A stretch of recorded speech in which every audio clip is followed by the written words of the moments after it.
Assalamualaikum warahmatullahi taala wabarakatuh. Jirtu hordoftoota YouTube channel Eekap akkam nagaa keessanii jirtu baga nagaan jiraattan yoo nageessanii isin jedha.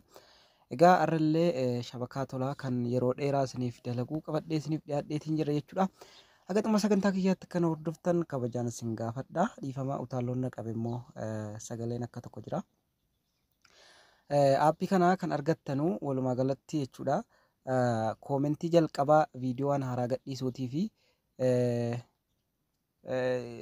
telegiraama kiyyaran achira saniif ka'a inni paaspoortiin isaallee dheeraa waan ta'eef achumarraa seentanii tokko tokkoon asirratti dingata yoo isiniif mul'achuu dide argitan jechuudha. Namoonni baay'een isumaan telegiraama asirra kaa'ee as jalatti telegiraama ol darbii kan jedhan ni jiran jechuudha. Telegiraamaan akkuma asirratti kaa'ee ture kun asuma irratti liinkii telegiraamaa kaa'een jira. Koomentii jalqabaa irratti kaa'a jechuudha telegiraama. Telegiraama kiyya seentanii liinkii aappii sanaatii fi koodii sanallee achirraan isiniif ka'a. Asirratti illee isin agarsiisa jechuudha. Walumaa galatti pileestoorii irrallee isin agarsiisa. Pileestoorii keessaa garuu fagoodha. Aappiin waan haaraa hojjetamaa jiruuf jennaan dafee isinii bahuu dhiisuu danda'a jechuudha. Kanaafuu liinkii telegiraamaa koomentii jalqabaa irraan isiniif ka'a yookaan diskiraapshinii jalallee bakka lama isinii ka'a jechuudha. Telegiraama kiyya seentanii achirraa maqaatti barreesseen achi isiniif ka'a. Maqaanuma aappii sanaa achirraa buufattanii koodiillee achirraa argattan jechuudha. Warra immoo pileestoorii keessaa buufachuun isiniif mijatu jechuudha. Pileestoorii keessa galtan jechuudha. Akkoondi neet vaayib ka jedhu kana buufattan jechuudha. Isa kana buufattanii gaafa buufattanii akkuma isinitti himaa ture shabakaa duraan qabdanuun kan waayifaayi namaatiin kan seentanu. Sorry keessaan na seensaan jiru. Kunoo aappiin sun isa kana jechuudha. Pileestoorii keessaa achumaa buufattanii maqaan isaa sana isa jalqabaa isuma jalqabaa irratti dhiiftan seervara jechuudha. Kan ittiin aanu zeenii jarrinuu irra kaa'anii jiranii kun akkuma asirratti argitan sawaa ilaaleeran dalagu kan biraa waan kana irra jiru hunda isaatu dalaguudha danda'a jechuudha.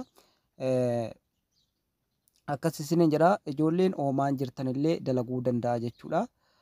Kunoo asirratti kan oomaan illee akka jiru mul'isaa jira. Angaruu yaalii godhee ilaalle. Kanaafuu isin yaalii godhaa ilaala.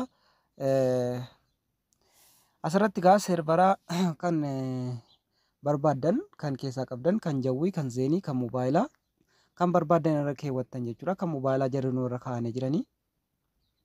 Yuuzar neemii kana irratti wanti isin guuttanu telegiraama kiyyarran isiniif ka'a. Lakkoofsa dheeraadhaan nadhaa immoo waan dafee isiniif galu natti hin fakkaatu.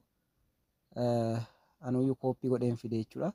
Kunoo isa kana jechuudha. Yuuzar neemii irratti isa olii keessanii isiniin dubbisa tokko tokkoon.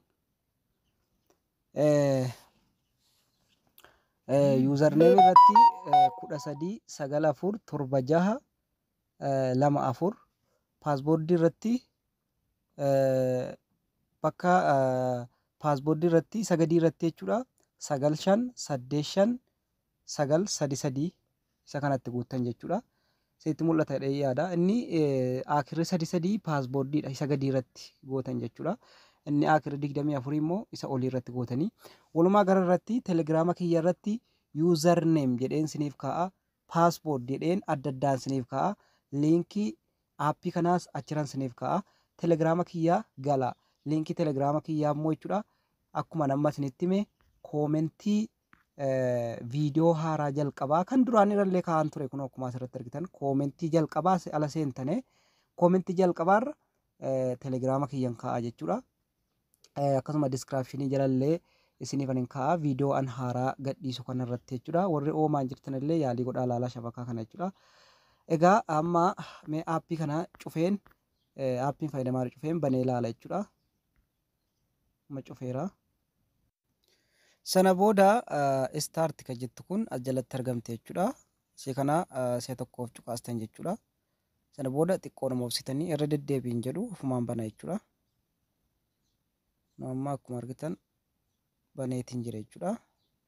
Akkuma argitan lakkaa'uu eegaleetiin jira. Asirratti lakkaa'uu eegaleetiin jira jechuudha. Kun akkuma argitan haala kanatti fayyadamaa YouTube chaanaal kiyya laayik gochuun na jajjabeessaan isiniin jedha nagaatti.